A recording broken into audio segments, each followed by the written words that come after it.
Boa noite, família Uivos. Tudo bem com vocês? Eu espero que sim.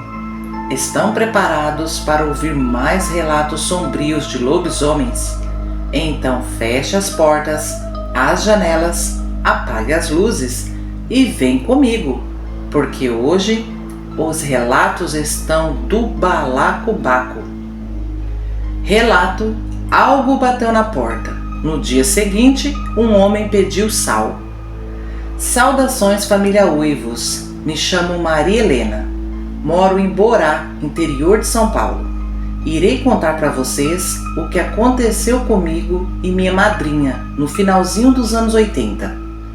Eu tinha 16 anos na época e minha madrinha 58. Ela se chamava Dindinha. Aconteceu que naquele ano eu iria estudar em uma escola muito afastada da região de sítios onde meus pais moravam. E a pedido de minha mãe, minha madrinha me acolheu em sua casa. Mas antes de ir morar lá, eu já era acostumada a passar todos os finais de semana com ela. Lembro que a casinha dela era muito simples, apenas 3 cômodos. O bairro era antigo e pouco desenvolvido. Tinha iluminação ruim nas ruas e não tinha asfalto. Sempre tive medo dos matagais que tinham perto da casa. À noite era muito assustador. Minha madrinha era viúva e o único filho já tinha se casado e saído de casa. Sendo assim, eu era a companhia dela e ela minha. Ela veio do Ceará muito jovem, Ágata. Foi criada no interior e sempre contava histórias e causos, e eu adorava ouvi-los. Pois bem, fui para a casa dela no começo de janeiro e até o fim de fevereiro foi tudo muito tranquilo. Mas quando começou o mês de março, coisas estranhas começaram a acontecer. Lembro que por algum motivo aquele mês estava mais frio que o normal. Estava escurecendo mais cedo, como se fosse inverno. Certa tarde cheguei da escola por volta das 6h30 e minha madrinha já estava na cozinha fazendo a janta. Lembro bem do cheirinho bom da comida no fogão de lenha e da TV ligada bem baixinho na novela. Depois de servir a comida, nos sentamos à mesa bem perto da porta da frente e assistimos TV enquanto comíamos. Lá fora estava um silêncio total por conta do vento gelado. Não tinha ninguém andando nas ruas. Foi aí que do nada alguém bateu forte na porta. Foi uma batida seca, tipo um soco. Nos assustamos e ficamos em silêncio. Minha madrinha fez sinal de silêncio para mim e se levantou devagarinho. Aí veio outra batida, só que dessa vez uma porrada tão forte que derrubou um penduricalho que ficava na porta. Eu fiquei apreensiva, pensando que poderia ser algum bandido ou sei lá. Mas logo depois, Ágata, veio um som de ronco de porco, acompanhado de uma respiração pesada igual a de boi bravo. Quem estava fazendo aquilo estava colado na porta. Ágata, meu coração disparou. Fiquei muito apreensiva. Me levantei e agarrei no braço da minha Dindinha. Quando olhei para o rosto dela, ela estava pálida, com os olhos arregalados. Ela sabia o que estava lá fora.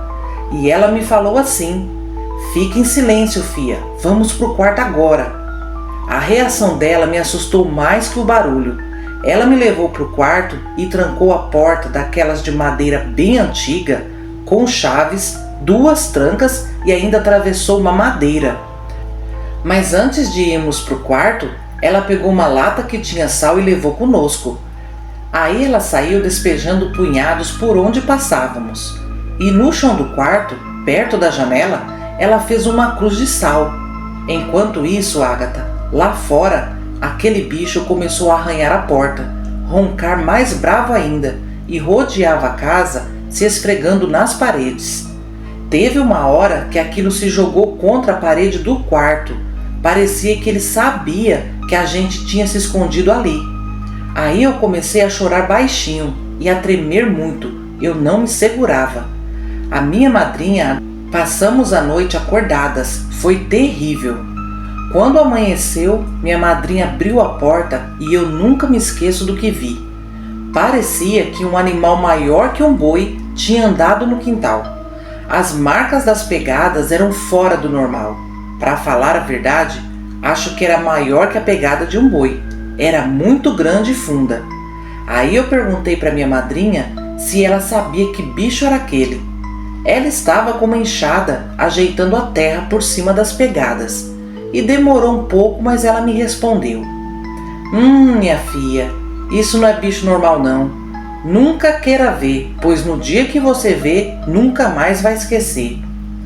Quando ela terminou de falar isso, alguém apareceu na frente da casa e bateu palmas. Era um homem alto, branco, bem magrinho, tinha um rosto cansado e uma barba grande. Ele parecia estar muito doente. Aí ele falou com a voz bem rouca e fraquinha. Bom dia, senhoras. Vocês teriam um gole de café e um punhadinho de sal para me dar? Ágata, minha madrinha me olhou muito assustada e ficou imóvel.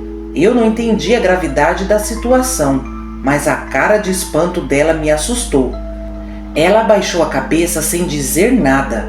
Foi lá dentro, pegou um copo com café, um pacote de sal e entregou para o homem. Ele tomou o café bem devagarinho, como se estivesse saboreando. Depois nos agradeceu, virou-se e foi embora. Percebi que ele puxava de uma das pernas. Quando ele se afastou, minha madrinha me falou assim: agora ele não volta mais, minha filha. Vai seguir a sina dele para outras bandas. E realmente, Ágata, nunca mais ouvimos barulhos igual naquela noite. Minha madrinha me falou que ele só queria o sal. E quem nega sal para lobisomem vive perseguido. Bom, eu não cheguei a ver, mas ouvi os barulhos horríveis que essa criatura faz. Hoje eu sou adulta e tomei isso como lição. Não deixo faltar sal em casa. E depois que anoitece, tranco todas as portas e janelas. E se alguém bater na minha porta, eu finjo que não ouvi. Jamais abro minha porta à noite.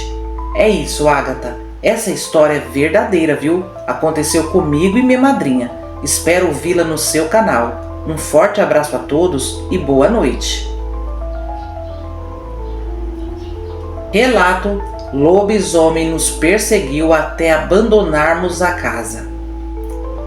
Boa noite a todos. Irei relatar da vez que um lobisomem implicou com minha família. Dizem que eles são vingativos, né? Bom, eu nunca procurei explicação para isso.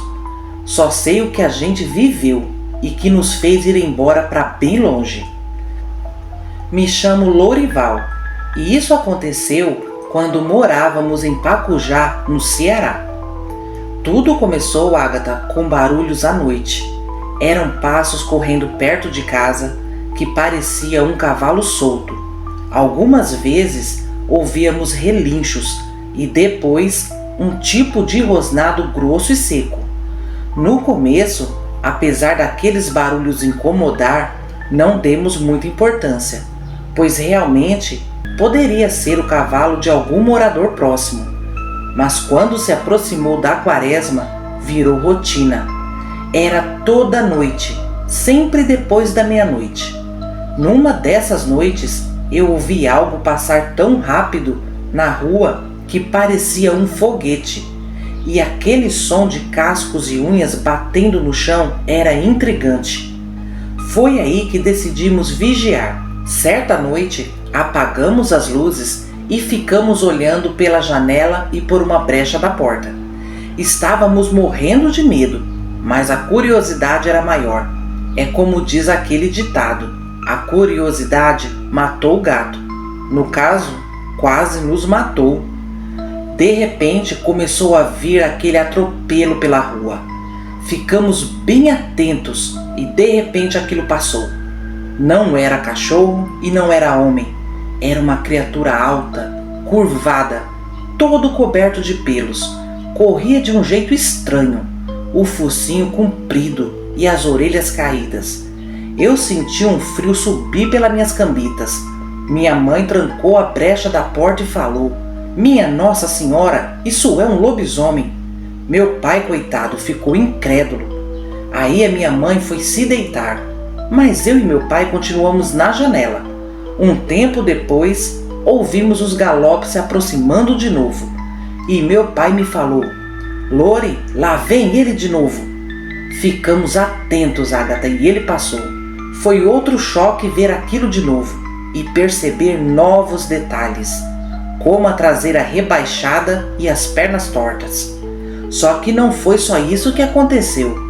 Pensamos que ele tinha passado e ido embora, mas de repente ele voltou e parou bem em frente à nossa casa. Ele olhou para a janela e ficou em pé, nos encarando. Meu pai puxou a cortina rapidamente e me disse: Puta merda, Lori, ele nos viu também.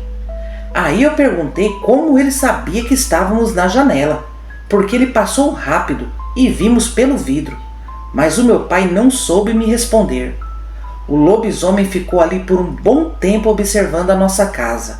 Depois ouvimos ele sair correndo. Só depois de algumas horas, Agatha, consegui pegar no sono.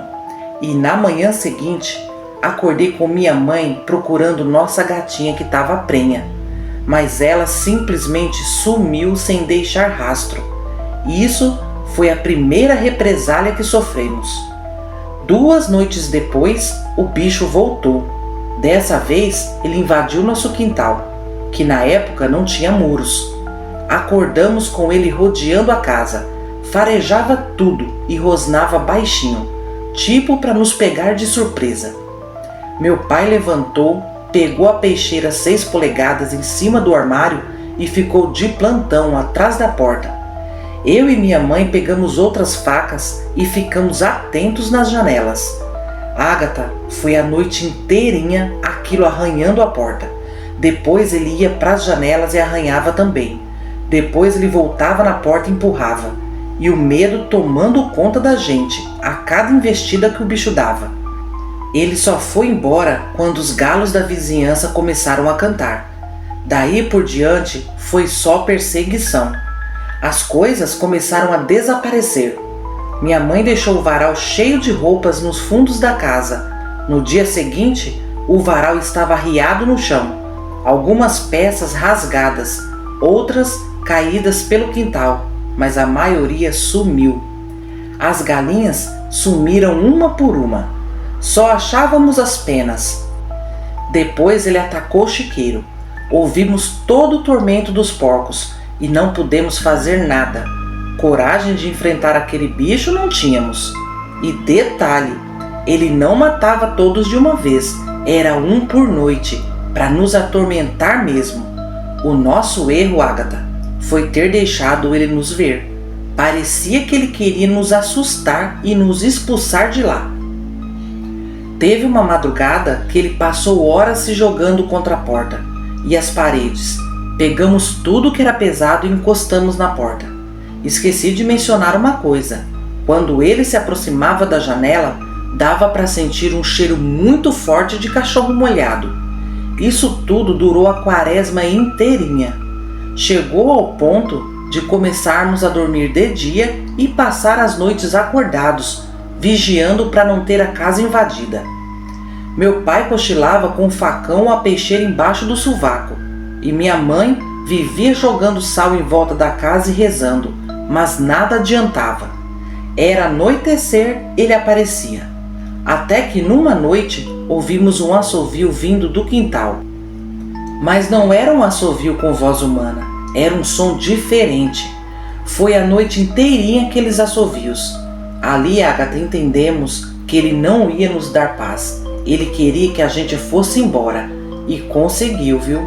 Poucos dias depois, minha família deixou a casa, que era de aluguel. Saímos sem olhar para trás. Um tempo depois, eu fiquei sabendo que outra família foi morar lá. E não ficaram nenhum mês. Nós ainda tivemos tempo de fazer a mudança. A outra família saiu às pressas, abandonou tudo e foram embora sem deixar rastro. Amigos, quando dizem que os lobisomens nos marcam e nos perseguem, é verdade.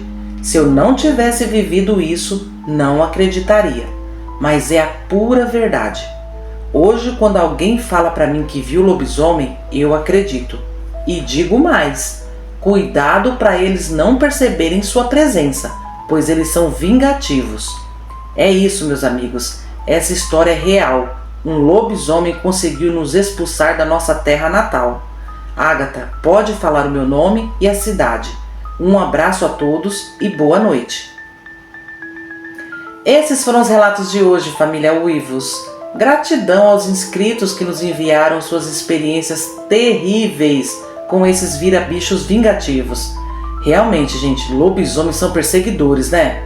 Muitas famílias já tiveram que abandonar suas casas fugindo desses amaldiçoados. Família, eu peço que deixem um comentário, um like e, se puderem, compartilhem com seus amigos. Isso ajuda demais o canal Uivos, tá bom? Agora vamos aos salves dessa sexta-feira?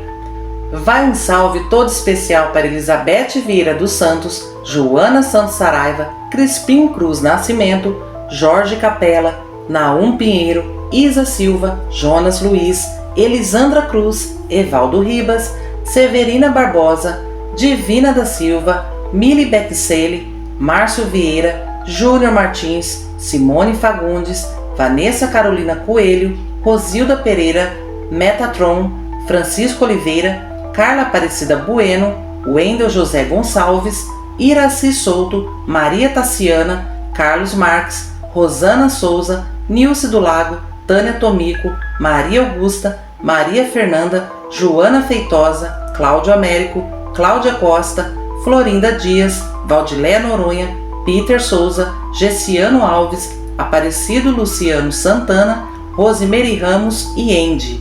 Família, se deixei de citar o seu nome, me desculpa e receba do mesmo jeito o meu salve e o meu abraço com todo o meu carinho.